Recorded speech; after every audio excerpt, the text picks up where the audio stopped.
K, pode anotar, deu problema. O Sidônio resolveu que o presidente Lula tem que ir pro TikTok. Tá tudo certo. Por incrível que pareça, eu até tô achando que o Pimenta, que era incompetente, nem era tão ruim assim, porque o Sidônio é bem pior. Levou o presidente Lula e deu pra ele um microfone. E o presidente Lula foi pro Nordeste e ontem resolveu falar sobre combustível e preço dos combustíveis. Fez o que sabe.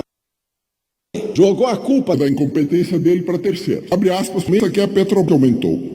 E nem sempre é a Petrobras, porque cada estado e cada posto tem liberdade de aumentar a hora que quer. E os impostos pagos são ICMS para os estados. Ou seja, ele responsabilizou os governadores, ele responsabilizou os servidores, ele responsabilizou o pobre do dono do posto de gasolina, não responsabilizou a Petrobras, não responsabilizou o Custo Brasil, passou pano para a ineficiência estatal, culpou os governadores de aumentarem o ICMS, mas deixou passar batido. Quando ele assumiu a presidência da República, os impostos federais sobre os combustíveis eram zero. O presidente Bolsonaro deixou zerado. A culpa de terceiro. O Lula não pode abrir mão dos impostos federais sobre combustível, porque ele precisa desse imposto para financiar a gastança. Mas culpar governadores, ele é campeão. Abre aspas para Lula. E eu estava dizendo para a máquina que é importante informar a população disso, para o povo saber quem xingar na hora de que aumenta, para o povo saber quem é o filho da mãe disso. De cada R$100 que vai para o tanque de combustível do consumidor, R$36 ficam com a Petrobras, R$11 fica com o governo federal, R$23 ficam com os governos estaduais, R$28 ficam com os intermediários, e os intermediários aqui, até onde eu sei, a gasolina não se teletransporta da Petrobras para o tanque do combustível do carro. Ela precisa de transporte, ela precisa pegar na refinaria, levar até o posto de gasolina, alguém tem que abastecer o carro, porque no Brasil é obrigado todo posto a ter frentista, não existe autoatendimento em posto de gasolina no Brasil. Esses intermediários ficam com R$28 e apenas R$2 é lucro deles. E o presidente Lula diz que o problema da gasolina não é a Petrobras, incompetente, não é o governo federal perdulário, é o pobre do empresário que põe o dinheiro dele para fazer um posto de gasolina, para botar uma distribuidora de combustível e que carrega todo o ônus. Discurso populista e rasteiro. Não apresentou uma única proposta para resolver o problema do combustível. Aliás, não apresentou nenhuma proposta como redução de impostos federais. Mas ele não pode reduzir impostos federais porque ele está com as contas públicas em petição de miséria. Mas pode prometer gás de graça para 22 milhões de famílias, que vai custar ao ano 13,6 bilhões de reais. Quem vai pagar? Ele não, porque o e ele só toma dinheiro emprestado, ele vai deixar essa conta para as gerações futuras pagar. É isso que ele vai fazer. Outro assistencialismo populista. Não resolve o problema da pobreza no Brasil, que no governo dele não acabou, muito pelo contrário, segundo o próprio presidente. O que não falta no Brasil são pessoas pobres. Você não ouve o presidente falar num futuro de país, você não ouve ele falar falamos em educação aqui, melhora da qualificação da mão de obra, incentivo ao empreendedorismo, só assistencialismo barato. O presidente Lula não tem interesse nenhum em acabar com o assistencialismo, pelo contrário, ele trabalha e luta para manter a dependência do homem ao Estado, porque ele sabe que quanto mais dependente tu for do Estado, maior a probabilidade de tu votar no governo do PT na próxima eleição presidencial. Continuando esse circo de horrores que o presidente Lula está promovendo no Nordeste, ele resolveu falar de ovos. Abre aspas para Lula. Eu estou comendo, sabe o que agora? Ovo de ema. Elas botam o ovo, olha, no tamanho da cabeça de vocês. Presidente Lula humilha o pobre de um jeito diferente. Vocês estão observando aqui. Até onde eu saiba, comer ovo de ema é crime, se o produtor não tiver autorizado pelo IBAMA. Poderia dar uma investigada. Ele disse que ele também quer comer ovo de jabuti, o que também é crime. E mais, ele disse, abre aspas para Lula, estou comendo agora ovo de pata. Ovo de pata diz que tem mais substância. Comeu um jovem de 79 anos, eu tenho que comer muito ovo de pata. Ovo de galinha fica para vocês, são jovens. Vocês são jovens e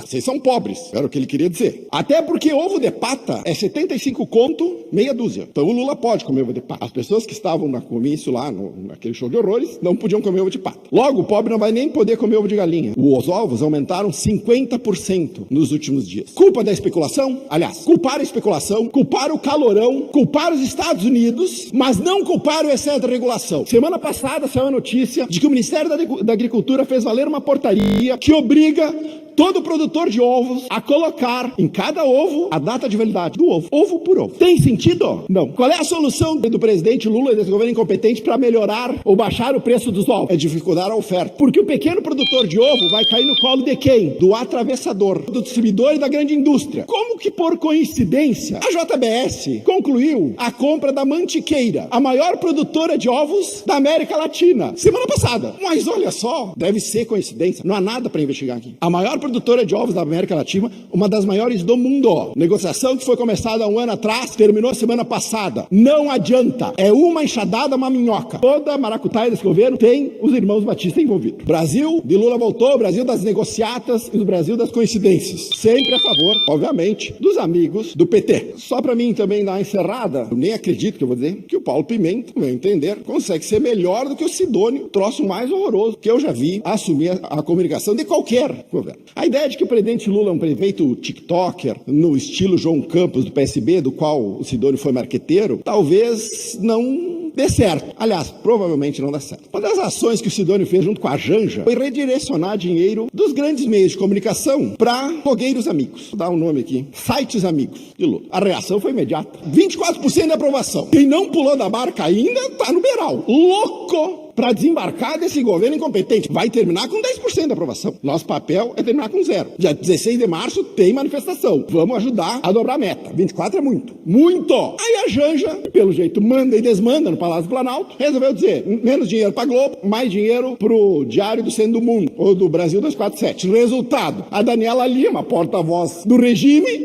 pulou da barca e resolveu desancar o governo. Começou pela Janja, dizendo que a Janja isola o presidente Lula das reuniões, proíbe reuniões políticas no Palácio da Alvorada. Proíbe! Não, aqui é a minha casa.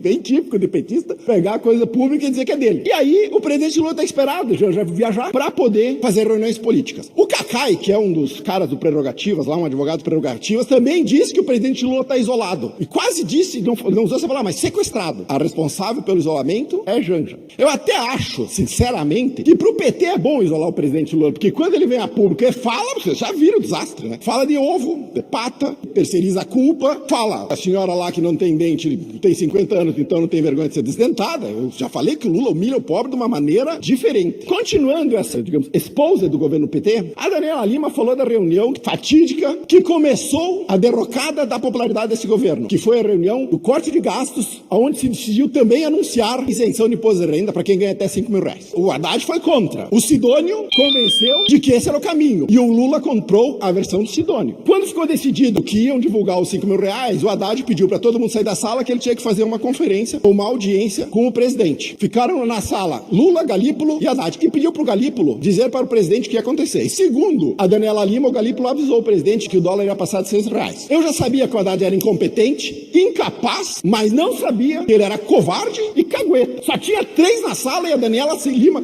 sabia o que estava sendo falado lá. O Haddad realmente é o símbolo do governo petista. Perdido, covarde, incompetente e cagueta.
pensar que viver em Nárnia tem suas vantagens. Tu pode entrar numa porta mágica, adentrar uma realidade paralela. A realidade paralela é essa, onde Lula é inocente e Bolsonaro é criminoso. É essa realidade paralela que eles estão nos convidando a entrar. Deputado Vossa Excelência falou que a manifestação do dia 16 de março, que vai lotar esse Brasil, tem como pauta o fim da ficha limpa. Eu gostaria de dizer para o deputado que ele está acompanhando os grupos de direita errado. Essa pauta não está lá. Basicamente, a gente quer o fara Lula, de preferência agora, se não der agora, em 2026. E também queremos anistia aos reféns de 8 de janeiro, que, segundo o deputado, só tem 156 presos. O total de pessoas presas pelo 8 de janeiro chega a 156. Eles falam em milhares. Um preso inocente já seria um escândalo. 156 é pouco para ele. Tem mais 650 a ser julgados. É pouco, né? É porque não é parente dele que tá na cadeia. Não é mãe dele, não é tia dele. Para surpresa de 0 pessoas, a PGR denunciou Bolsonaro. Alguém tinha alguma dúvida aqui que a PGR não iria denunciar o Bolsonaro? E tu percebe que eu tenho péssimo hábito de ler as coisas. E tu vê de cara quem leu a peça de ficção. Se aquela peça de ficção virar livro, o nome do livro seria indiciado por nenhum crime. Aquilo é um arrazoado do nada. Constrangedor. Para surpresa de 0 pessoas, o timing também é perfeito. Porque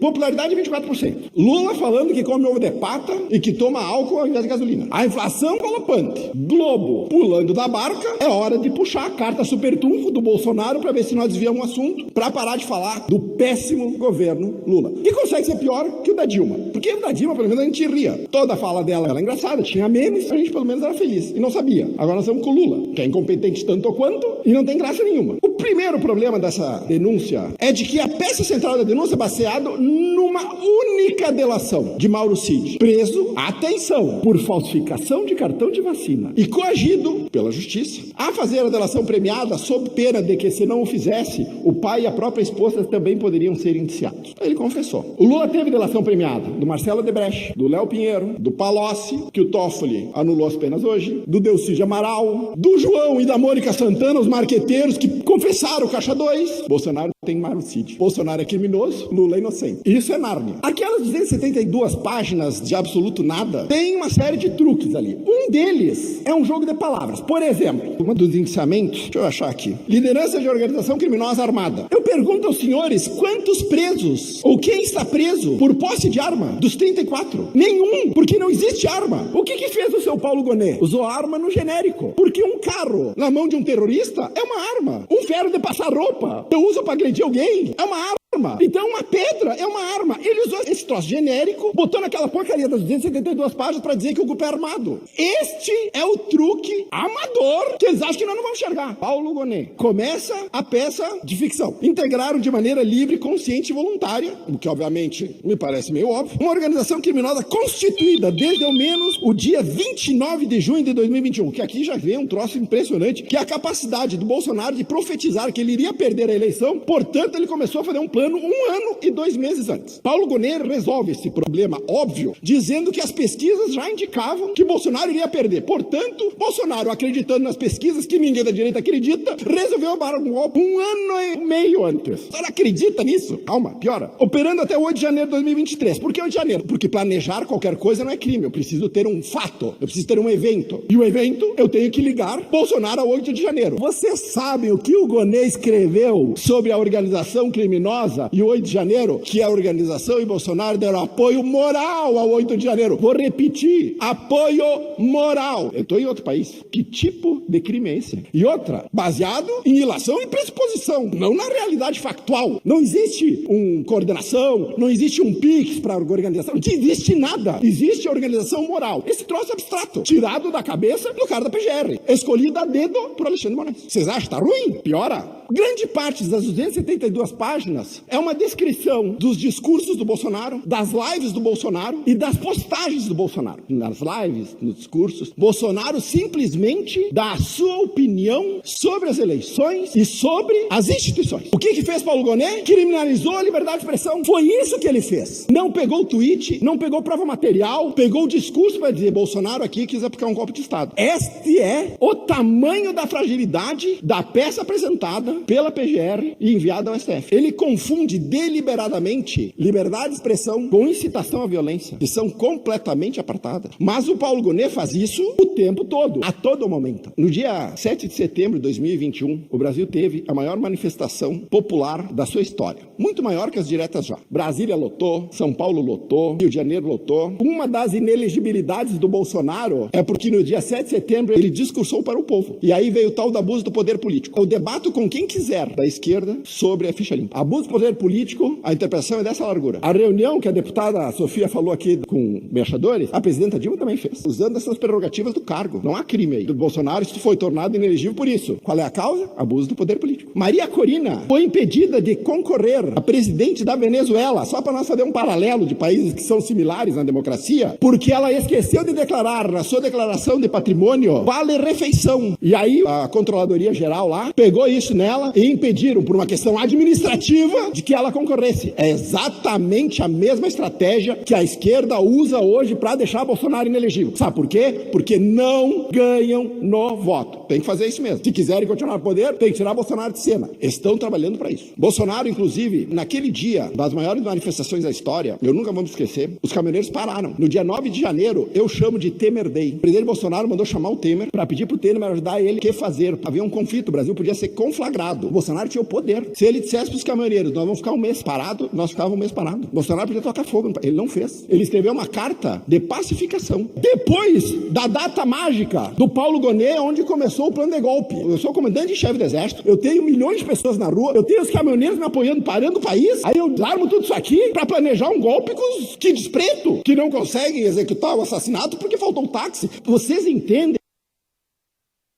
A narrativa, ela não se sustenta para qualquer um que saiba somar Lé com Cré, qualquer um que consiga dizer assim, não, isso aqui não tem sentido, isso aqui é uma obra de ficção, isso aqui não tem como ser realidade. Mas na ficção do Paulo Gonet, aquela peça, então, o que tu vê lá é um monte de coisa, menos uma peça técnica. Tu vê excesso de discurso político, nenhuma objetividade. Excesso de relações e suposições, nenhuma prova concreta. Não há nenhuma individualização das condutas, nenhuma. Tudo é uma maçaroca, uma organização sem dizer o que, quem fez o que e o que pretendia? Nada. A narrativa daquele texto é incoerente, não tem nexo causal, tem problemas de cronologia, as conclusões, inclusive, são precipitadas, o que violam a presunção da inocência, porque a própria peça já induz a condenação. Mas se eles efetivamente vencessem no voto, eles não precisariam perseguir Bolsonaro. Eles sabem que eles não ganham no voto. Portanto, Bolsonaro tem que ser caçado, ele tem que ser preso, ele tem que ser tirado de circulação. Ele e qualquer um da direita que ameace esse projeto de poder. Essa é a peça. E é tão verdade que tem problema aqui, que o ministro Alexandre de Moraes rapidamente distribuiu a sessão de julgamento do Bolsonaro para a primeira turma, que é composta por ele, por Dino, por Zanin, por Fux e por Carmen Lúcia. A tiazinha do Perdeu Mané do Gloss foi julgada no plenário. Vocês sabem por quê? Vocês querem que eu diga? Esse é o Brasil da democracia relativa. Esse é o Brasil da perseguição política. Esse é o Brasil onde o livre direito de defesa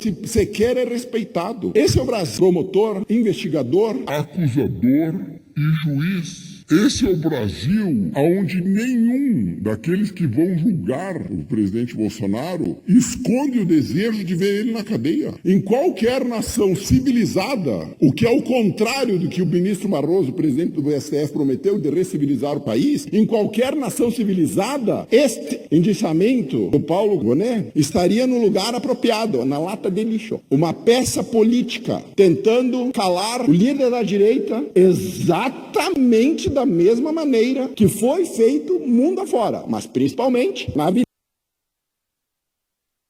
vitrine da democracia relativa, que é a Venezuela. É isso que nós temos, uma peça de ficção, mais uma etapa clara e manifesta de perseguição da direita política, cujo resultado também já é previsível, a condenação do presidente Bolsonaro. Acho meio brega esse troço de você ficar pedindo pro Trump ajudar nós aqui. Quem tem que resolver os BO aqui do povo brasileiro é o povo brasileiro. O Trump tem que resolver o problema deles. Nós temos que resolver os nossos. Nós vamos fazê-lo. E nós começamos a fazer no dia 16/3, enchendo as ruas de 120 cidades para mostrar quem é a maioria nesse país e que nós não aceitamos mais dessa quantidade de arbitrariedades que esse país está sofrendo. Um dia eles vão entender o quanto a insegurança jurídica, o quanto um país que não tem leis, o quanto um país que não tem nenhum caderno de regras para seguir, o quanto esse país afugenta os investidores, o quanto esse país faz com que as pessoas percam a motivação de produzir, de gerar riqueza, o quanto um país assim olha para outros países do mundo e dizer para onde eu vou agora. O Brasil está tendo uma das maiores fugas de inteligência da sua história, porque a maioria das pessoas não quer viver num país onde a lei não é respeitada, há um poder sem controle absolutamente nenhum, que pode, por sua discricionariedade ou por sua livre vontade, perseguir quem quer, prender quem quer, soltar quem quer, bloquear a conta de quem quer, banir a rede social de quem quer, e ninguém tem a capacidade de colocar um freio nisso. Quando os pesos e contrapesos não funcionam numa democracia, ela já não existe mais. Esta é a democracia do Lula. O Lula conseguiu a proeza de dizer que agora os Estados Unidos, então, que desde a Segunda Guerra, os Estados Unidos eram um farol da democracia, que agora, que como está na mão do Trump, não são mais. O presidente Lula, não sei qual é que é a horizonte temporal dele. A democracia representativa, essa que eu falo no microfone, que os deputados são eleitos, a primeira delas foi criada em 1776, com a Constituição Americana. Os Estados Unidos, eles não são o farol da democracia desde depois da Segunda Guerra, eles são desde que a democracia, como nós conhecemos, existe. E o presidente Lula quer dizer para nós que ele defende a democracia, que não faz ideia do que quer, e que o Trump é uma ameaça para a democracia no mundo. Vocês acreditam? Democracia na boca do presidente Lula é palavra vazia, não tem sentido nenhum. Ele só usa para bravata.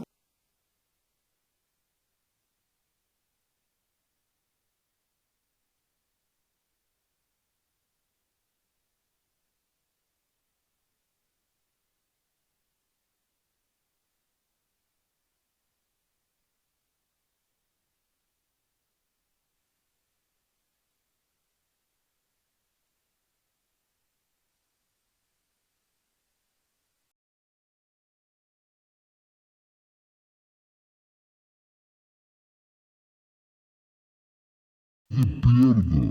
Compraram da dívida venezuelana, compraram título da dívida argentina, compraram título da Sete Brasil, compraram título das empresas X do Eike Batista, acabaram com os fundos de pensão, o Postales quebrou, o Previ teve a capacidade de render 2%. Este partido que fala em ficha limpa, cujo presidente foi condenado por corrupção de maneira unânime, eles vêm aqui pregar a moral de cueca. Isso é uma palhaçada, isso é brincadeira. Lawfare. Este é o nome do processo de perseguição política usando as instituições do Estado. Pelo menos a deputada Sofia Cavedon teve a hombridade de ser honesta quando falou dos reféns de 8 de janeiro, dizendo que eles depredaram o patrimônio público, que eventualmente alguém se filmou defecando em alguma coisa. Eu quero dizer para a senhora que a senhora tem colegas da sua ala ideológica que também fizeram isso no parlamento aqui em Porto Alegre. Nós temos que ouvir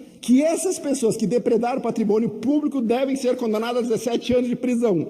Uma pena maior que o presidente Lula tomou de 9 anos depois do mensalão. O deputado Jefferson Fernandes disse que o presidente Bolsonaro roubou aqui. O deputado Nicolas Ferreira disse que o presidente Lula era ladrão e ele está sendo investigado pela Polícia Federal. O presidente Lula foi condenado por isso. O presidente Bolsonaro, os caras não acharam nada que diga que o presidente Bolsonaro desviou 1 centavo. O presidente Lula ganhou 3 relógios, um deles foi do Gaddafi, e outro que ele ganhou, usa no pulso, custa R$80 mil. O presidente Bolsonaro está sendo culpado por ter ganho um Rolex e não ter devolvido. O presidente Lula usa o relógio que ele ganhou no pulso, um Piaget de 80 mil. Esta é a lei. Para mim, os rigores. Para Lula, qualquer coisa. Está liberado, ficha limpa, ele e João Vacari Neto, o ardiloso arquiteto dos rombos do fundo de pensão, que hoje ainda tem influência na Petrobras e tem influência na indicação dos gestores de fundo de pensão do Brasil. 2,1% foi o rendimento do fundo de pensão concededor da Previ em 2024, sob gestão do Fukunaga. Vou repetir de novo aos funcionários do Banco do Brasil que votaram no Lula, aos 2 tipos. Os que fizeram L, bem feito. Toda a proposta de vocês vai ser dizimada por um governo que despreza o conhecimento público e põe um incompetente sindicalista para gerir o maior fundo de previdência desse país de quase 240 bilhões de reais. Já os funcionários do Fundo de Previdência da Previ, que são funcionários do Banco do Brasil, que infelizmente não votaram nesse governo incompetente, os meus sentimentos, porque vocês vão ter suas poupanças dizimadas, porque Lula resolveu botar um incompetente, um sindicalista, um companheiro, 14 bilhões. TCU aprova a abertura de auditoria em caráter de urgência sobre a gestão da Previ, do plano 1 da Previ, que acumulou prejuízo de aproximadamente 14 bilhões. É isto que estamos discutindo. Outra coisa que eu já falei do governo Lula não é a falta de comunicação. O problema do presidente Lula é quando ele se comunica.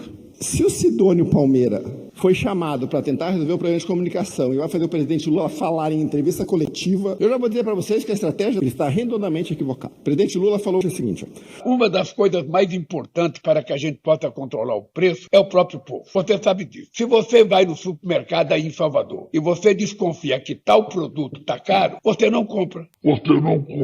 Que bom, né? Agora o presidente Lula resolveu ser coach de finanças pessoais. Quando nós tentamos aprovar ensino de finanças pessoais nas escolas públicas, a bancada da esquerda foi contra. Se vocês já leram Pai Rico, Pai Pobre, vocês vão descobrir que o pai rico é o pai de um amigo do autor que ensina para eles como lidar com dinheiro, porque o autor era um pobre e o pai dele não sabia sobre finanças. Vocês sabem dizer quem é o pai pobre da população carente desse país? Quem é o pai rico da população carente desse país? Quem é que é o pai ou quem é que é aquele que ensina a pessoa da periferia como ela lida com dinheiro? Porque eu ensino meus filhos como lida com dinheiro. Não só não tem, como a esquerda tenta vetar qualquer iniciativa de nós ensinarmos a população mais pobre a tomar decisões financeiras inteligentes. O que é impressionante é como nós saímos do brasileiro vai ter picanha passada na farinha com a cervejinha gelada, para se não tiver dinheiro e tiver caro, você não compra. Eu já estou rezando em inglês para ver se a bênção cai em dólar, porque com esse câmbio, do jeito que está, não dá mais para aguentar. Se nós deixarmos o PT continuar com esta pegada, se nós deixarmos o PT continuar acabando com 5,80, eles acham que é barato. Tem gente que vive no mundo da fantasia. O governo está preocupado com a repercussão do custo do alimento, porque o custo de vida no Brasil subiu muito. Os alimentos subiram quase 10%. A Black Friday, o item mais vendido na Black Friday foi comida.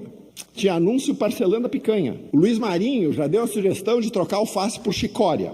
Há poucos dias atrás, o Rui Costa disse: não tem laranja, troca a fruta. Laranja é a fruta mais barata que tem. Se eu não tenho dinheiro para comprar a fruta mais barata que tem no mercado, eu vou comprar o quê? Vento? Muitos brasileiros duvidam dos dados oficiais, porque o presidente Lula, assim como botou incompetentes na Petrobras, como botou incompetentes em todas as estatais, como botou este incompetente gerir a Previ, ainda deu para ele o conselho da Vale, como botou incompetente na Postales, botou também o incompetente no IBGE. O Postman é tão alinhado ideologicamente a este governo, e quando ele foi nomeado, eu disse que quando ele e a estatística se encontrassem, eles teriam que ser apresentados, porque o Postman não conhece a estatística básica, de que isso seria um problema, porque logo a na economia brasileira seria colocada em xeque. Ainda nós temos, como o IBGE é uma instituição do Estado e não de governo, ainda nós temos um corpo de funcionários públicos que estão querendo demiti-lo ou querem a troca desse incompetente, que inclusive é gaúcho aqui de Venâncio Aires, querem tirar o Postman para colocar alguém que sabe efetivamente o que está fazendo. Existe uma diferença entre os dados divulgados pelo IBGE, seja de inflação, seja de taxa de desemprego e de crescimento da economia, e o sentimento real da população. Baitaca deu uma entrevista esses dias na GZH dizendo qual é a quantidade de shows que ele teve cancelados nos últimos 2 meses, mais de 300. Perguntaram, mas por quê? Porque a pessoal não tem dinheiro. Esta é a realidade que a economia brasileira e que o povo brasileiro e que a população brasileira hoje sente muito a questão do custo de vida causado por uma política econômica que não tem absolutamente nenhuma chance de dar certo. Esta política econômica é falha, ela é ruim, ela provoca exatamente isto. Perda de poder aquisitivo, principalmente da classe social que o PT jura de pé junto que defende.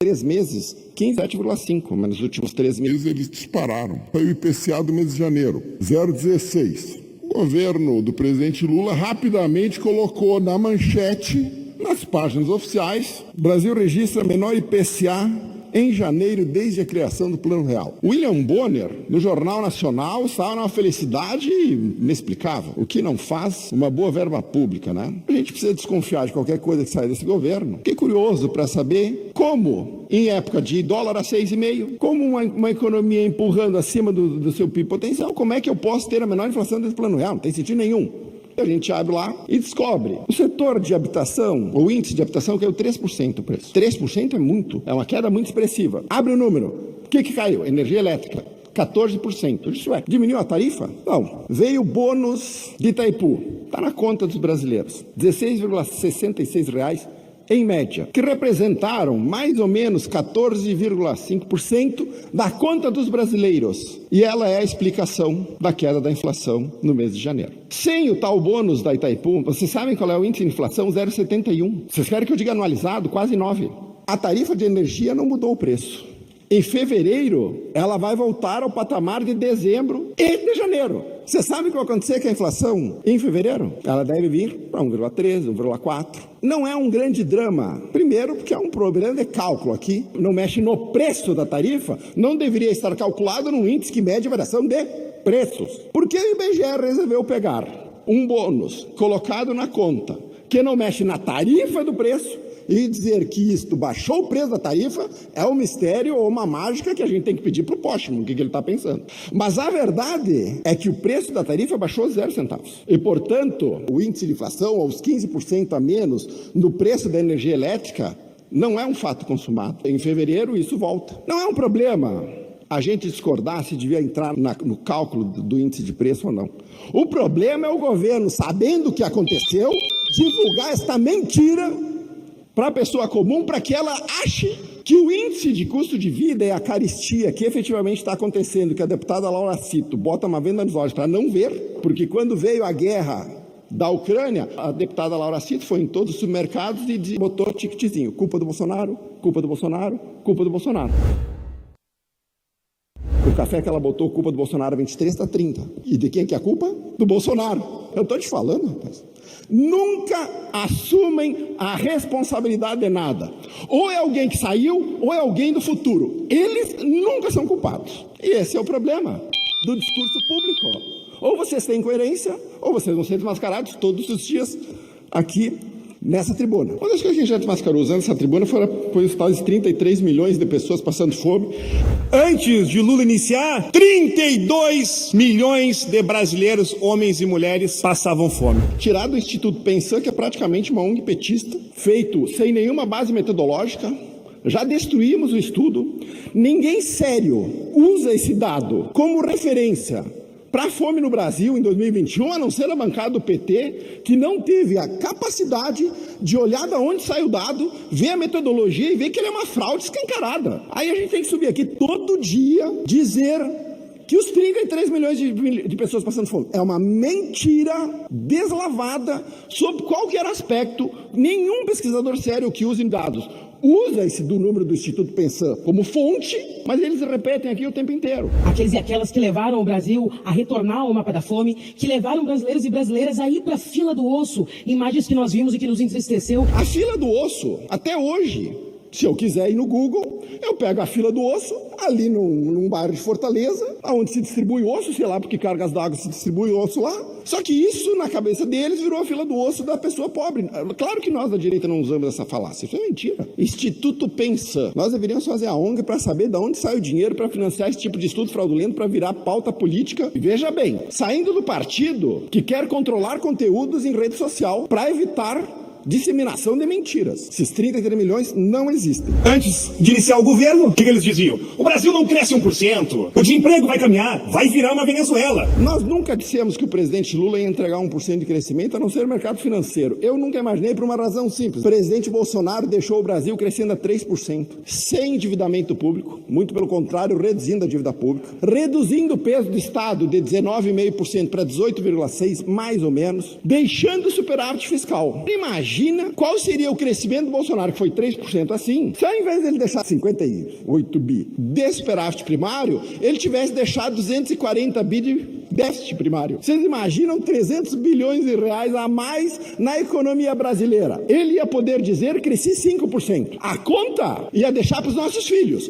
coisa que o responsável do presidente Lula faz. Mas eles poderiam subir aqui e dizer nessa tribuna que eles entregaram um crescimento que efetivamente não é verdade. O presidente Lula está fazendo proselitismo político à custa do futuro da população brasileira, endividando esse país ao nível da insustentabilidade. O Armínio Fraga pediu para Galípolo, ou suplicou para que Galípolo convença o governo do presidente Lula a fazer um ajuste fiscal. Armínio Fraga fez o L. Ele não deveria se surpreender com o estado das contas públicas que o presidente Lula informou à população brasileira que ele iria quebrar o Brasil. Ele não mentiu. Ele disse que ia gastar. Ele disse que ia gastar sem responsabilidade. Ele disse que ia revogar o teto de gastos. Agora ele está assustado com a repercussão do mercado financeiro por conta da irresponsabilidade fiscal. Irresponsabilidade essa que levou os juros do mercado a níveis recordes, que levou o dólar a um nível recorde. Hoje o dólar está 5,75, mais ou menos, eles acham que está barato, porque já teve 6,30. A inflação, que hoje corrói completamente o poder de compra dos brasileiros. A inflação que a dona de casa sente quando precisa ir no mercado. A picanha, que virou miragem. A laranja, que o pobre não consegue mais comprar. O café, inviável para o cidadão comum. Acabou com o cafezinho. Tem traficante já trocando, não vende mais cocaína, os caras vendem café. O preço do grama está quase a mesma coisa. Tudo isso é culpa de uma política econômica irresponsável que nós denunciamos desde o primeiro dia. Nós não estamos falando dos problemas econômicos no dia 11 de fevereiro. Nós alertamos desde o dia 2 de fevereiro de 2023. Desde o primeiro pronunciamento. É problema. Podem falar, podem mascarar, podem ficar brabo com a reação da extrema-direita, que simplesmente cobra coerência.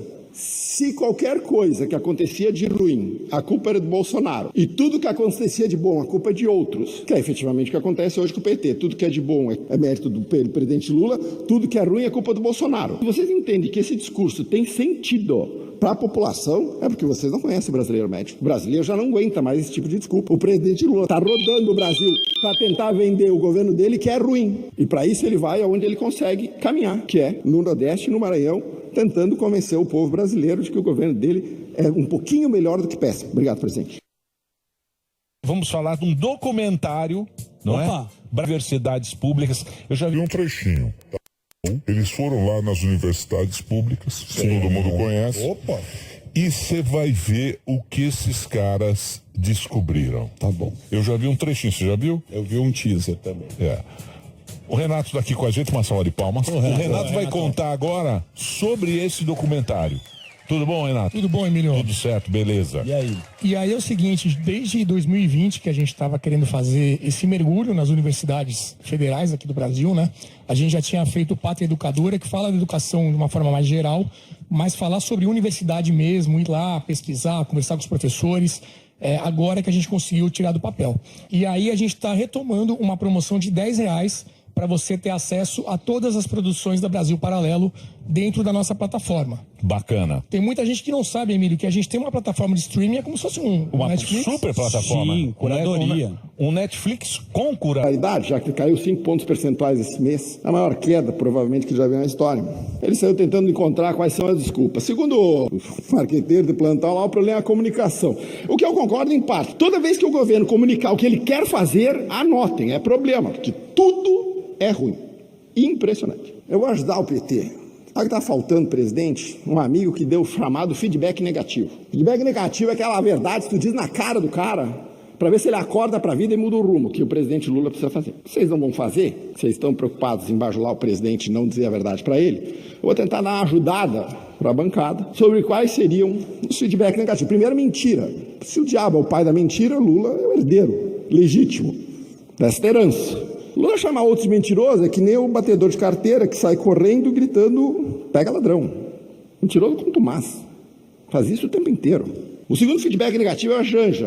Eu gostaria de dizer que toda vez que a Janja aparece para o presidente, perde popularidade. Uma primeira dama que fala problema, cidadãos e faraona, esbanja dinheiro público e aparece em vídeo às 6 horas da manhã, acordou o coitado cinegrafista para fazer ela, fazendo uma caminhada mequetrefe, chamando para o carnaval, ouvindo Margarete Menezes, quando o cidadão comum não consegue comprar laranja no supermercado, é rir na cara do brasileiro. Sugiro que o presidente peça para a primeira-dama ser um pouquinho mais discreta. O terceiro feedback negativo é um pouquinho mais tranquilo, que esse papinho assim de tudo de bom que acontece é mérito meu, tudo de ruim que acontece é culpa de vocês, de preferência Bolsonaro, isso aí o cara tem que ser um imbecil para acreditar. Esse troço de culpar terceiros de tudo que é ruim que acontece nesse governo, e vamos combinar, todo dia acontece alguma coisa, já não cola mais. Falando em Bolsonaro, o presidente Lula poderia parar de pensar no Bolsonaro, porque ele acorda pensando no Bolsonaro, ele vai dormir pensando no Bolsonaro, ele come pensando no Bolsonaro. Isso já está começando a pegar mal. Eu sei que o Lula tem alguma inveja do presidente Bolsonaro, que consegue sair na rua, atrair milhões de pessoas, coisa que ele não consegue fazer.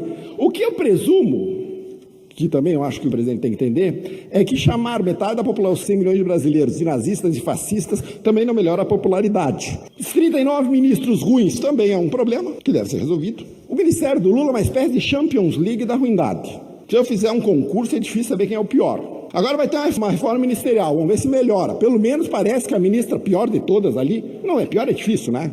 Mas das piores, a Anísia Trindade parece que vai ser trocada por alguém competente, coisa que ela absolutamente não é. O outro feedback negativo é essa megalomania de que Lula é um líder mundial. Lula não é respeitado em nenhum lugar. Lula é absolutamente irrelevante. A diferença entre o presidente Lula e o presidente Bolsonaro é que o presidente Bolsonaro nunca disse que era líder.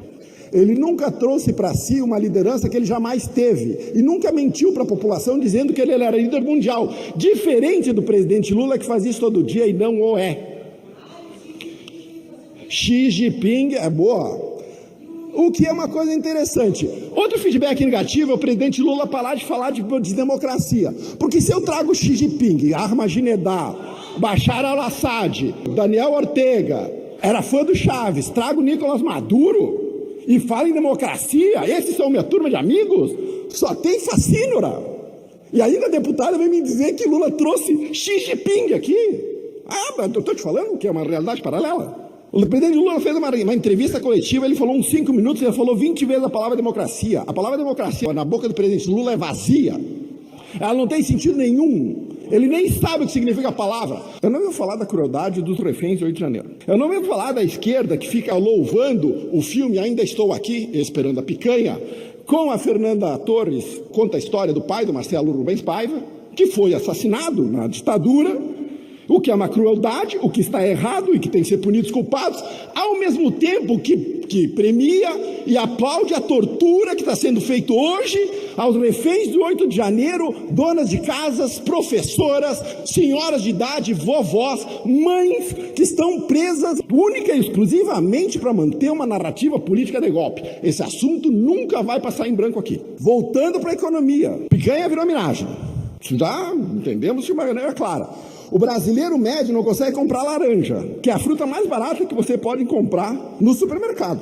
Passagem aérea, que o Lula falou que pobre ia voltar a andar de avião, nem 1% mais rico está conseguindo comprar. Se a inflação continuar no rumo que está, no ritmo que está, a próxima moeda que o Banco Central lançar, eu recomendo que ponha na moeda o javali. Já valia alguma coisa, hoje já não vale mais nada, depois da inflação causada por este governo que está pouco se lixando para a inflação, para o endividamento público, para o preço do dólar. Pobre não come dólar. Essa é a fala deles. Então, caros colegas da bancada, estou ajudando o presidente Lula. Talvez nesse caso a popularidade dele, que está em 39%, que eu já acho exagerado, pare de cair. A nossa meta é dobrar a meta, chegar a 13%, que era a popularidade do Dilma pré-impeachment. Enquanto isso, talvez se o Lula puder seguir um pouquinho isso aqui, talvez a popularidade dele aumente um pouco. Não acredito muito, porque o governo é bem ruizinho. O governo é muito ruizinho. Tem que fazer muita pirotecnia para conseguir vender esse troço como alguma coisa bonita. Não existe no mundo trabalho mais difícil que ser parlamentar da bancada do Partido dos Trabalhadores. Os senhores deveriam ganhar um adicional por ter que subir aqui e defender este governo, hein? Esse governo vai destruir o país. Destruiu em 2014 e vai destruir se continuar desse jeito. Então, eu confesso mesmo que eu admiro a coragem do Partido dos Trabalhadores subir aqui para defender o governo Lula. Obrigado, presidente. Aqui tem a menor taxa de juros para você dormir como nunca. levou o dólar a 6,20, com o governo torrando 13 bi para tentar segurar o câmbio, e a taxa de juros para título de 2 anos em 15,70. Nenhuma surpresa. O que é surpreendente é o estado de negação completa do governo federal, que não consegue enxergar o erro e o rumo errado e equivocado da política econômica que eles estão implementando. O problema nem é o erro da política econômica, se ela não afetasse todos aqueles que, inclusive, não votaram nesse governo, que certamente iria levar o Brasil à bancarrota. Do Sírio-Libanês, ele deu uma entrevista fantástica. Falou sobre o acidente dele, falou sobre a condenação pela Lava Jato e falou sobre a economia. Só disse a verdade quando falou sobre o acidente. Presumimos. Falou sobre a Lava Jato, ele disse que dava ao general Braga Neto o benefício da presunção da inocência que ele não teve, que é meio estranho. A Lava Jato começou em 13 de março de 2014 e o presidente Lula foi condenado em abril de 2018 para 9 anos de cadeia. O TRF4 reformou a pena, confirmou com 3 votos a 0 para 12. O TJ, em 2019, o presidente Lula já preso, reduziu para 8 anos num placar de 4 a 0, sem contar a condenação no Cid Atibaia, mais 12 anos de cadeia, só em primeira instância. O presidente Lula entende que esse processo de legal que nenhum dos presos do 8 de janeiro tem direito é não ter a presunção da inocência. Ele foi preso na segunda instância. Se ele não tivesse a presunção da inocência, ele tinha que ser preso preventivamente e apodrecido na cadeia, como estão fazendo com os presos de 8 de janeiro.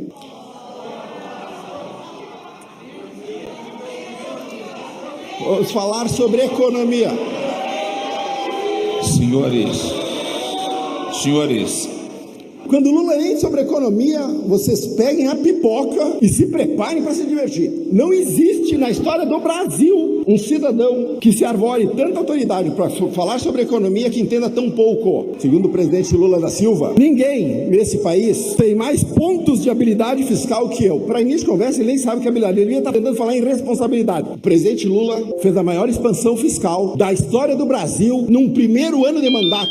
1,6% do PIB. Só teve um período que o gasto público aumentou mais que isso, na pandemia. E ele vem querer nos dizer que ele tem responsabilidade fiscal. O dólar a 6,20 e o juro a 15,70 é fruto deste tipo de imbecilidade. Pior, o presidente Lula aumentou o endividamento de 71,7% para 78,6%. O déficit nominal deste país, nos últimos 12 meses, chegou em 1,1 trilhão de reais. 1,1 trilhão de reais, que a custo atual geram 170 bilhões de reais de juros a mais. Esse é o cidadão que vai em rede nacional e diz que tem responsabilidade fiscal. Depois ele diz que entregou a economia brasileira em 2010 em situação privilegiada, uma vez que ela cresceu 7,6%. O que é um fato, o crescimento. Ele ignora, obviamente, que em 2009 a economia cresceu 0%. Portanto, o crescimento grande em 2010 nada mais foi do que o crescimento represado em 2009, que não aconteceu. Mas tu jamais entrega um país numa situação privilegiada entregando a economia brasileira para Dilma. Uma inapta completa, que levou o Brasil para a maior recessão da sua história em pouco tempo. Mexeu no juro da canetada, sonho da bancada esquerda. Mexeu no preço da luz da canetada, sonho da bancada esquerda. Mexeu nos preços do gás, sonho da bancada esquerda. Resultado, reprimiu a inflação. Quando veio em 2015, o caos se instalou no Brasil e nós perdemos uma década tentando arrumar o caos. Essa é a situação privilegiada que o Lula deixou o Brasil. Vocês acham que parou a mentira? O presidente Lula tem a cara de pau ainda de dizer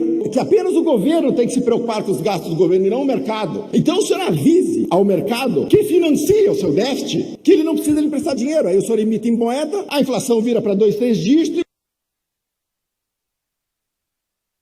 e você colapsa a economia de uma vez. Esse é o cidadão que se arvora como autoridade econômica. Presidente Luiz Inácio Lula da Silva. No final, ele diz que não tem nada errado no Brasil. Todo mundo diz que o problema do Brasil é fiscal. Qualquer um que saiba fazer conta de somar sabe que o problema do Brasil é um só, fiscal. Ele diz que não tem nada de problema fiscal, que o único problema do Brasil é o juro a 12,2%, que não tem sentido. Eu tenho que dizer para o presidente Lula que o juro não está 12,2%, o juro está 15,70%, que é quanto o Tesouro pagou hoje para financiar sua dívida. 15,7%. Ontem, o Banco Central, o Tesouro, emitiu NTNBs pagando 8,21%. Você tem dinheiro sobrando? Eu recomendo, como quem conhece alguma coisa de investimento, que vocês comprem NTNBs. Preço bom, 8,21%. Significa que o teu capital dobra a cada mais ou menos 8 anos. Vocês sabem quantos por cento dos títulos foram vendidos? 20%. O presidente Lula já perdeu para o mercado. O mercado não financia mais este governo irresponsável. Não financia mais, porque este governo vai quebrar o país antes de 2026. Não vai sobrar nada. Ele vai deixar o Brasil com 90% de dívida pública. O presidente Lula, o homem que disse que os livros de economia estavam errados, já perdeu a queda de braço com o mercado. E essa foi basicamente toda a dinâmica da entrevista do presidente Lula. O que aconteceu nos dias seguintes? Circuit breaker, o tempo inteiro. Você sabe o que é um circuit breaker? É quando os juros explodem de maneira tão rápida e o preço sobe tão rápido que aciona um sistema de paralisação das transações para evitar exatamente o ataque especulativo, que é outra falácia. Porque eu vou ter que explicar para a esquerda que não existe ataque especulativo em câmbio flutuante. Mas isso não é nem macroeconomia avançada. É fundamento de economia do primeiro semestre. Não existe ataque especulativo em sistema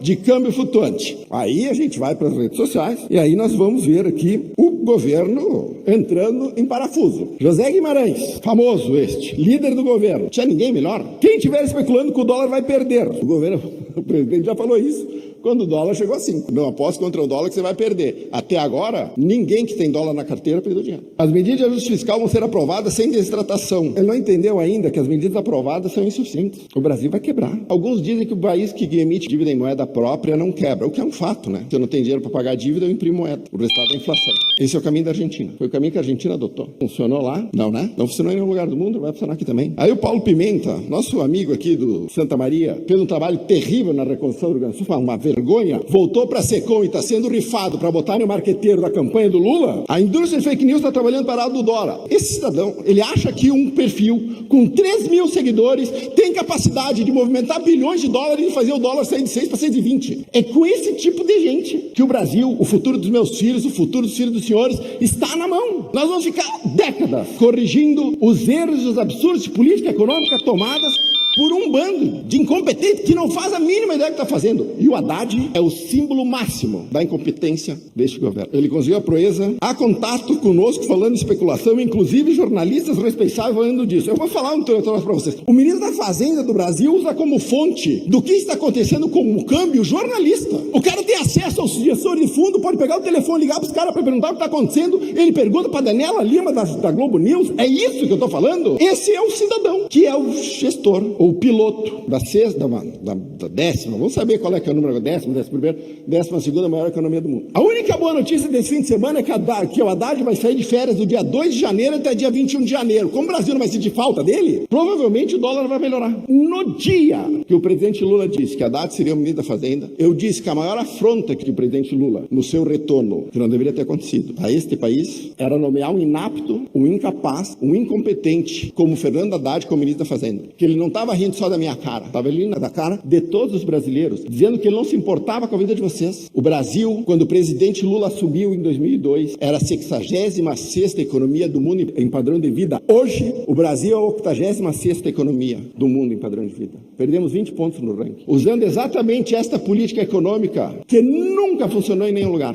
E por que nós estamos hoje num cenário absolutamente incerto e desespero? Há uma insistência numa volta ao passado. É uma espécie de eco do Big Bang. Tu tá ouvindo um troço que já devia ter acontecido lá atrás e tu tá ouvindo hoje o som. Mas pra que de novo? Eu vou dar um exemplo para vocês. Os fundos de pensão sob o governo PT não sobrou nada. Postales, Previ, Petros, todos foram rapados. O que faz o presidente? No fundo da Previ, o maior fundo de previdência do Brasil, colocam-se um sujeito chamado Luiz Fukunaga, com mestrado em História. Segundo consta, História da Literatura Azteca. Minha esposa foi gerente do Banco do Brasil e, portanto, ela tem dinheiro na Previ. Vocês sabem qual foi o desempenho do fundo conservador, que, portanto, só bota dinheiro em título de renda fixa, sem risco, gerido por esse cidadão? 2,84% nos últimos 12 meses. A vozinha, que mal e mal sabe mexer no Zap e que não tira o dinheiro da poupança, está performando o dobro do que o gestor do cara do fundo da Previ. Quando o Lula faz esse tipo de coisa, ele ri na cara dos funcionários do Banco do Brasil. E a eles eu tenho 2 recados. Primeiro,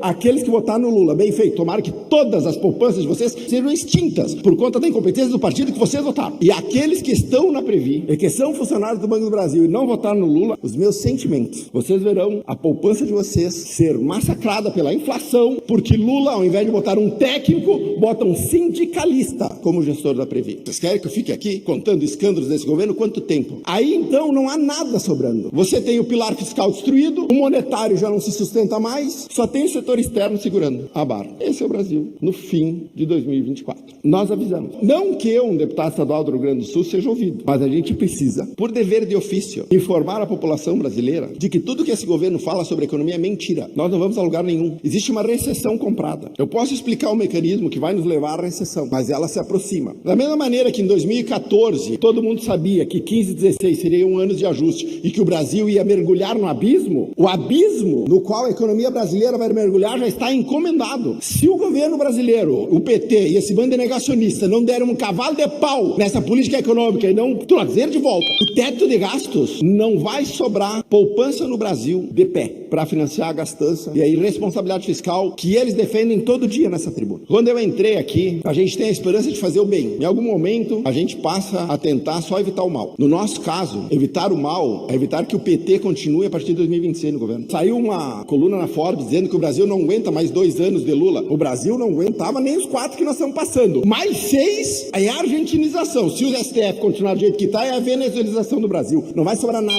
Não vai sobrar democracia, não vai sobrar economia, não vai sobrar poupança, não vai sobrar futuro. Eu quero saber se é isso que as pessoas querem para o nosso país e para os seus filhos. Se é isso, votem em Lula 2026, porque o trabalho de destruição, ele é faz com competência. Obrigado, presidente.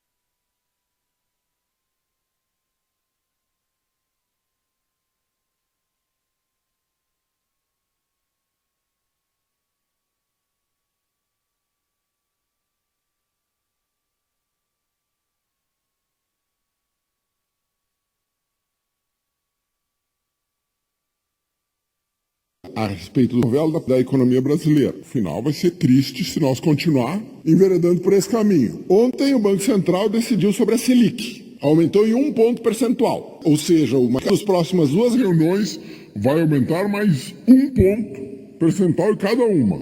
A esquerdolândia culpou a Geni de plantão, que é Roberto Campos Neto. Em janeiro, a Geni vai estar fora. Roberto Campos Neto sai e entra Galípolo. Pode apostar, ele vai subir em 1 ponto percentual. A decisão foi unânime. 4 dos diretores indicados por presidente Lula votaram a favor de subir 1 ponto percentual. A inflação nos últimos 12 meses bateu 4,87%. É uma má notícia, mas se você for pobre, a notícia é pior ainda. Os alimentos nos últimos 12 meses aumentaram 7,7%. Os combustíveis, 9,2%. Gás de cozinha, 6,5%. Remédios, 6%. Os pobres, com essa política econômica desastrosa do presidente Lula, sofrem no Brasil como nunca antes sofreram. E as perspectivas para 2025 e 2026 para a população brasileira também não são nada boas. Um pacote de corte de gastos irrisórios, penalizando única e exclusivamente a população pobre do Brasil, deixa o supersalário de fora, deixa militares de fora, mas coloca a BPC, coloca a Bolsa Família, coloca abono salarial no pacote para que o pobre pague a conta. Contabilidade criativa para ver se a gente consegue atingir as metas previstas, inatingíveis, do arcabouço ruim aprovado pelo Fernando Haddad, dívida pública em 78,6% do PIB e déficit nominal de 10% do PIB. Indicadores de uma economia na UTI, assim como o PT sempre desejou para a economia brasileira.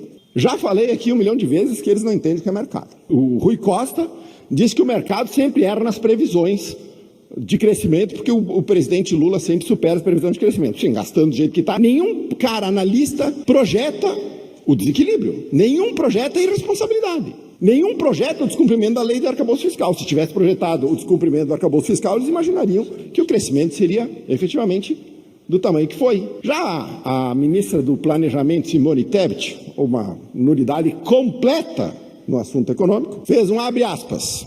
Eu não posso acreditar que em terra que plantando tudo se dá, tendo os maiores mananciais de água doce no mundo, com investimentos públicos e privados andando no Brasil, o que é mentira, estando com a menor taxa de desemprego da história e a maior taxa de ocupação, tendo tirado 3 milhões de pessoas da extrema pobreza, o tal do mercado avalia em 90% seu governo ruim. Isso não é imparcialidade, isso é jogar contra o país. Primeira coisa, 90% do mercado financeiro considera a administração econômica do presidente Lula péssima e 3% consideram ótima. Eu gostaria de saber quem são os 3%. Ou nós caçamos o registro de gestor de fundo que eles são, porque eles devem estar acabando com as reservas dos clientes, ou os meus amigos aí não entendem absolutamente nada de economia. Jogar contra o país é endividar o país ou endividar o Brasil ao nível da insustentabilidade. É aumentar a carga tributária, aumentando ainda mais o peso do Estado nas costas do cidadão. É patrocinar a maior fuga de capitais que o Brasil já viu em toda a sua história. E é tornar o Brasil um pária nas mesas de decisão sobre investimento de bilhões de dólares mundo afora. O Brasil virou um pária no mercado de capitais internacional. Isso é jogar contra o país. A esquerda, ela sempre se refere ao mercado, quando ela fala de mercado, ela tenta se referir ao mercado de capitais. Mas ela faz essa confusão de maneira proposital, porque eles não gostam mesmo é da economia de mercado. O que a esquerda não gosta mesmo é da maior máquina de destruição de pobreza que o mundo já viu, a economia de mercado. Por isso eles confundem mercado com mercado de capitais. O mercado de capitais não se preocupa com boas intenções. E o mercado de capitais não torce para a economia vá mal por uma razão simples. Quando a economia vai bem, os lucros sobem, o valor dos ativos aumentam, os juros caem, a distribuição de dividendos aumenta e o patrimônio de todos aumenta. A inadimplência e o risco das empresas quebrarem também diminui. Ninguém ganha com uma economia ruim. O que o mercado está precificando é que se ela continuar nesse caminho aqui, o resultado é o desastre completo, é uma certeza matemática. A esquerda parece que quer afastar o mercado de capitais do Brasil, o que tem, de certa forma, algum sucesso. Eu posso dizer países que têm mercados de capitais punjantes. Estados Unidos, Suíça, Inglaterra, Alemanha, Hong Kong, Singapura, Japão, tudo mercado de capitais bombando. Eu posso falar de outros países que não têm mercado de capitais.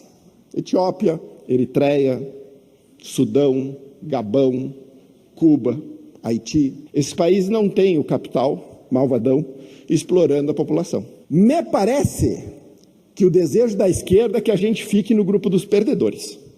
O desejo da esquerda é que nós tenhamos um mercado de capitais do nível do grupo dos segundos países. Se eles continuarem nessa linha, eu posso afirmar que eles vão ter sucesso total no objetivo que eles tanto almejam. Se voltou a falar em dominância fiscal. Dominância fiscal é uma coisa tranquila. Quando a dívida pública chega a tal ponto, ela atinge um nível tão grande que, em caso de uma inflação inesperada, e o Banco Central precisar aumentar os juros, a dívida pública vai explodir, porque ela está grande. Se o Banco Central, para evitar que a dívida pública exploda, resolve não subir os juros, a inflação explode. É uma escolha de Sofia. Dominância fiscal é ruim para todo mundo. O Armínio Fraga, que fez o L, disse que o mercado está decepcionado com o pacote de gastos do governo federal e que, portanto, ele se preocupa com a dominância fiscal. O Armínio Fraga deveria se preocupar nisso em 2022, quando ele foi a público pedir voto para o presidente Lula. O presidente Lula não está mentindo, ele disse que ia quebrar o Brasil, com todas as letras. Aí foi feita uma sabatina no Senado para o novo indicado ao Banco Central para o lugar do Galípolo. Newton Davis é o nome dele.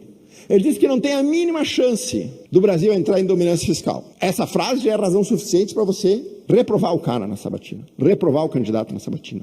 Ele não vê a mínima chance de nós continuando este ritmo de crescimento do gasto. A dívida pública brasileira bater em 90%, 95%, chegar a 100%. Esse cara não é digno de sentar na cadeira do Banco Central. Esse é o legado do ministro incompetente da Haddad. A destruição completa da política fiscal e da política monetária do Brasil. Enquanto esses dois aí falavam besteira sobre dominância fiscal, o relatório Focus já projetava a dívida pública para 2033 em 94%. O ano que vem, com a dívida pública em 79%, nós vamos pagar mais de R$1 trilhão em juros. Vocês imaginem quanto de juros nós iremos pagar se a dívida pública chegar a 94%. Isto é dominância fiscal. Enquanto isso, Manteiga, o pior ministro da Fazenda, o pior e mais longevo ministro da Fazenda que o Brasil já teve, dizia em entrevista que não havia nenhum desequilíbrio fiscal nas contas públicas do governo. Guido Manteiga e o PT deveriam entrar em estado de negação completa. Quando eles acordarem para a realidade, vai ser tarde demais para o Brasil.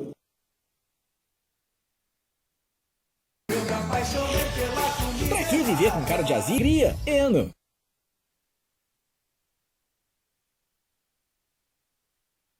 Antipetista, muito antes de virar modinha. Eu entrei como professor da universidade em 2002, de economia, exatamente no ano que o presidente Lula foi eleito. Portanto, acompanhei o desastre econômico. É como tu ter uma cena de camarote pro fim do mundo. Eu disse, isso aqui é um caos. A política econômica não vai dar certo. E daí eu fiquei conhecendo o modus operandi do partido que mais tempo governou este país. Se o Brasil é um país pobre, se o Brasil é um país desigual, se a educação no Brasil é ruim, tem um único responsável. O partido que mais tempo governou esse país. Então, se alguém ainda não virou como eu um antipetista, calma, tu vai chegar lá. Eu tenho absoluta certeza. Como besteira pouco é bobagem para esse governo federal não, o Haddad. Nós falamos que esse ministro da Economia era o exemplo de como o presidente Lula não só não tinha apreço pelo Brasil, como tinha desprezo pelo conhecimento. Indicou um inapto e incompetente para ser ministro da Fazenda. Pois esse inapto e incompetente, que a única coisa que sabe fazer é aumentar a carga tributária, anteontem editou a chamada MP do Equilíbrio Fiscal. Quem vê o nome diz, deve vir corte de gasto. Nada, só aumento de despesa. E aqui vai um recado também para todas as entidades de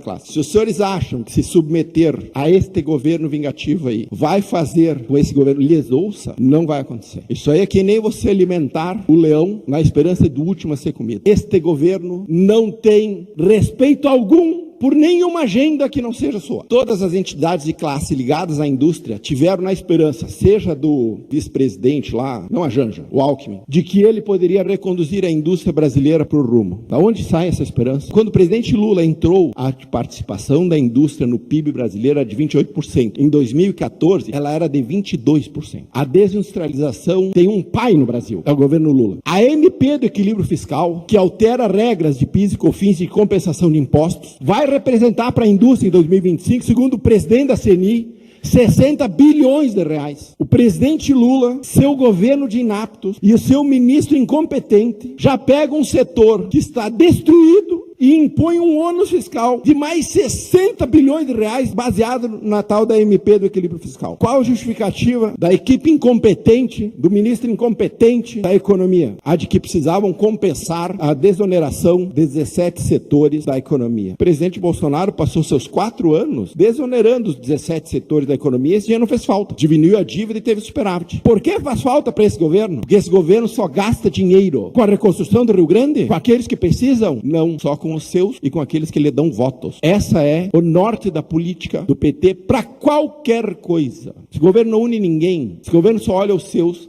só direciona recursos para os seus e só quer saber de agradar os seus. Quem não rezar a cartilha, não beijar a mão, é tratado com desprezo. Vocês querem que a gente se submeta a isso? Quando a indústria se submeteu a este governo, ela começou a cavar a própria sepultura. O voto de Minerva do CARF já traz um ônus para a indústria estimado em 20 bilhões. Mais 60 bilhões, são 80 bilhões de reais em tributos para um setor que no Brasil só perde. Neste momento, uma comitiva de ministros está para a China. Recomendo pegar o ministro chinês da indústria e já mandar ele vir ao Brasil assumir o posto. Vocês querem acabar com a indústria brasileira e entregar na mão dos chineses? Parabéns, o trabalho está sendo perfeito. Inacreditável que as entidades de classe que representam a indústria no Brasil não tenham aprendido a lidar com esse tipo de governo. Então eu vou dar um conselho para as entidades de classe. Ao invés de vocês irem beijar a mão do vice-presidente da República ou do presidente da República, ou seja, quem vocês acham que tem que puxar o saco para poder conseguir algum tipo de benefício, comecem a fazer peças publicitárias, colocar em horário nobre, acusando que esse governo efetivamente é um governo de destruição de todo o processo de criação de riqueza desse país. Ah, mas o PIB cresceu 0,8%. Sim, consumo veio a galope. Consumo cresceu como nunca, impulsionado por 92 bilhões de reais de pagamento adicional em precatórios em dezembro do ano passado, mais 35 bilhões de reais antecipados de pagamento de precatório no primeiro trimestre, mais antecipação do Bolsa Família. Como é que o consumo não vai crescer? Só que isso acaba. Nós precisamos conseguir ter a capacidade de enxergar um palmo diante do nariz. Este governo não enxerga um palmo diante do nariz. O projeto deste governo é 2026. Tudo que ajudar eles a continuar no poder, eles o fazem. Se não ajuda, eles ignoram. A MP editada pelo ministro Haddad vem exatamente nesse sentido. É só mais uma etapa do processo de destruição completa da economia brasileira e da criação de um contingente cada vez maior de pessoas dependentes do Estado, porque o PT sabe, quanto mais dependente do Estado tu for, maior é a chance deles continuarem no poder. Se não for transparente, não é pra você. Precisa? Samap tem.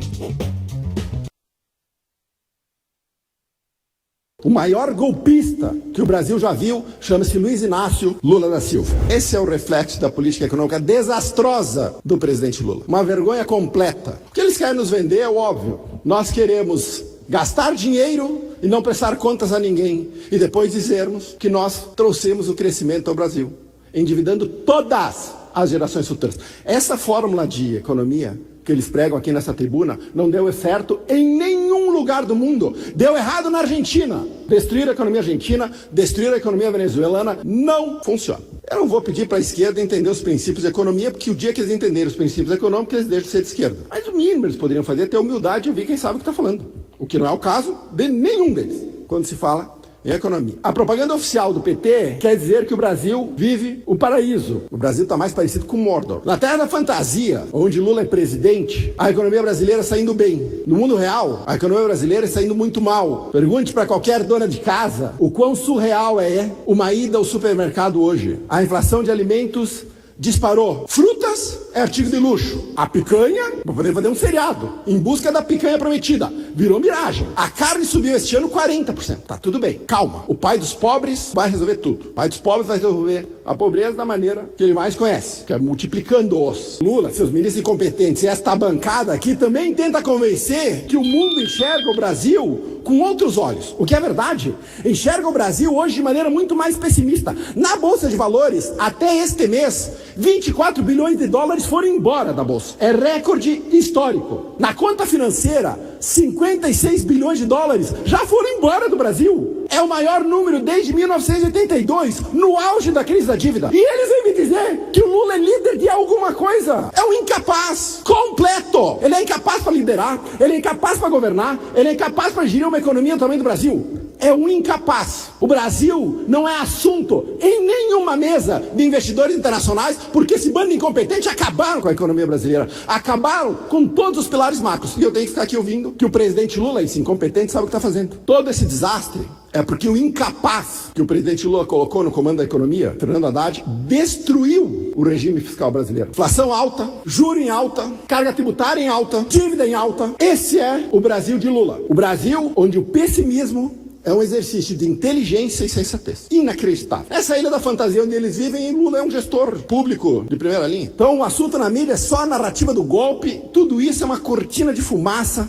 para esconder os desastres econômicos e sociais que este governo incompetente está criando no Brasil. Golpe é se eleger falando que o brasileiro ia voltar a comer picanha e andar de avião. Golpe é a inflação disparando, golpe é o preço da carne disparando, golpe é o preço das passagens aéreas disparando, golpe é eleger Lula presidente, mas quem manda é a Janja. Golpe é pagar uma fortuna para a mídia oficial para que ela possa falar bem do regime. É o Lula falar mal do Brasil o tempo todo no exterior. É provocar a maior degradação da Amazônia em 15 anos. Golpe é prometer responsabilidade fiscal e destruir as contas públicas em 2 anos. É indiciar deputados legitimamente eleitos por falas na tribuna. Golpe é se eleger dizendo que é contra o aborto e liderar na ONU uma agenda pró-aborto, como o Brasil está fazendo agora. Golpe é falar que defende a democracia enquanto reconhece a vitória de Maduro na Venezuela. Golpe é perseguir opositores.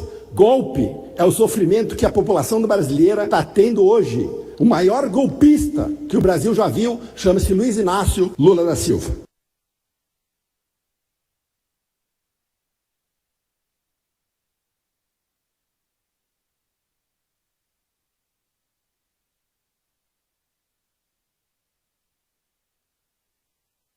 O que aconteceu em 1964? O cenário mundial era de caos. A Guerra Fria dividiu o mundo. Fazer conta. Anunciaram um déficit de 43 bilhões com pompa e circunstância. O presidente Lula, naquele circo armado lá, resolveu dizer que, abre aspas... Aliás, se não fosse o Rio Grande do Sul, nós teríamos feito superávit. Pela primeira vez em muitas décadas. Dizer para o presidente Lula que entre 97 e 2014 o Brasil teve anos de superávit em todos e consecutivos. Não tem décadas nenhuma aí. Quem levou o Brasil ao déficit foi a Dilma. Nós demoramos 6 anos para voltar a ter superávit em 2022, que o presidente Lula esqueceu, para eles destruírem as contas públicas em 23 e 24. Essa fala do Lula é uma mistura de crueldade com mentira. Primeiro que o presidente Lula tem que fazer conta. 43 bi de déficit menos 29 da ajuda do Rio Grande do Sul ainda é um déficit de 14 bi na minha calculadora. E crueldade é que Lula não culpou a Rouanet de 17 bi. Lula não culpou o dinheiro que ele bota nos 39 ministérios jogado fora. Ele culpou quem perdeu tudo na enchente pelo déficit das contas públicas. Esse foi o recado que ele entregou. E esta é a crueldade. Não bastasse essa fala destrambelhada, ainda tem um problema terrível na fala do presidente Lula e nas contas públicas. Para conseguir chegar aos 43 bilhões de reais, o governo federal fez um contorcionismo orçamentário digno de uma obra de ficção. Pegou 47 bilhões de reais de despesas que deveriam ser jogadas para 2024 e antecipou elas para 2023. E por que ele antecipou para 2023? Porque em 2023 o governo federal não precisava seguir nenhuma regra fiscal. Mas pegou receitas de 2023, que eram oriundas dos depósitos judiciais da Caixa Econômica Federal, e jogou para 2024, aumentando artificialmente a receita. Vocês acham que acabou? Pegou 8,5 bilhões de depósitos esquecidos os brasileiros nas contas correntes e botou na conta. Fez a Petrobras assinar um acordo no CARF de 11,9 bilhões de reais para poder botar dinheiro no caixa. Arrecadou 9,5 bilhões dos chamados super ricos, numa arrecadação que vai acontecer uma única vez, só aconteceu em 2024, não vai se repetir. Quando tu retira esta maquiagem das contas públicas, tu descobre a verdade dos números. O déficit fiscal brasileiro certamente ultrapassa 100 bilhões de reais. Nessas contas aqui, nós estaríamos falando de 135 bilhões de reais. Este número é muito mais próximo do cenário fiscal hoje, ou do quadro fiscal brasileiro, do que os 43 bilhões de reais apresentados de déficit. Com um detalhe, o governo federal arrecadou 262 bilhões de reais a mais em impostos em 2024. Eu arrecado, ou eu tungo, ou eu pego do bolso do trabalhador, do bolso do brasileiro, 260 bi a mais de impostos e entrego o déficit de 40 bi e ainda preciso mascarar o número para ele ficar mais baixo. E vocês querem me convencer de que o quadro fiscal brasileiro é tranquilo só para quem não sabe fazer conta. Vocês acham que está ruim? Piora. Anunciaram endividamento público em 76,1% do PIB. Por uma razão meio estranha, o governo pagou em dezembro 200 bilhões de reais da dívida. Ao invés de se endividar, ele pagou a dívida. Ele baixou o estoque da dívida. Mas como? Do chamado colchão de liquidez. Colchão de liquidez é um dinheiro que é usado para emergência. Uma crise, quando o juro bate 15%, que nem vai acontecer em dezembro, que o governo não conseguia financiar essa dívida, ele usa o colchão de liquidez para poder pagar as contas, para poder continuar solvente. Pois o governo do presidente Lula quebrou o porquinho onde nós guardamos as reservas para poder diminuir a dívida e ter um número um pouquinho mais bonitinho. O presidente Bolsonaro deixou de reserva de liquidez para que a gente possa ter um fiscal tranquilo 1,2 trilhões de reais. Se ele tivesse deixado nos mesmos níveis que Bolsonaro deixou, a dívida pública estaria em 80%, não em 76%. Ou a dívida que Bolsonaro deixou em 71% estaria em 67%. Vocês escolham. O governo do presidente Lula aumentou a dívida pública, se você considerar o que ele está tungando da reserva de liquidez, que ele vai ter que repor, R$500 bilhão, ou 9 pontos percentuais de dívida. E eu tenho que assistir no fim de semana o Haddad, aquele incapaz que não sequer consegue fazer uma conta simples de matemática, dizer para todo mundo ouvir que o problema do Brasil não é fiscal. Vocês aguardem o que vai acontecer em 2025. Já existem analistas prevendo recessão para o segundo semestre. Não me surpreendo, porque eu já falei na tribuna aqui que a recessão está comprada, e não me surpreendo que ela aconteça em 2025. Fora da ilha da fantasia, desse mundo imaginário, onde as coisas estão indo bem, a realidade nua e crua é esta aqui. O fiscal do brasileiro está uma vergonha e está preocupante. Se o Brasil não der de novo um cavalinho de pau nessa política econômica de gastar sem responsabilidade, quem vai pagar a conta vão ser as gerações futuras. Mas quem diz que o Lula está preocupado com as gerações futuras? A única preocupação do Lula é com o próprio umbigo. A maioria das pessoas não sabe disso. O que é artrose nos joelhos? Artrose é uma doença progressiva nas articulações. É conhecida pelo desgaste da cartilagem, o tecido que cobre as extremidades dos ossos nas articulações.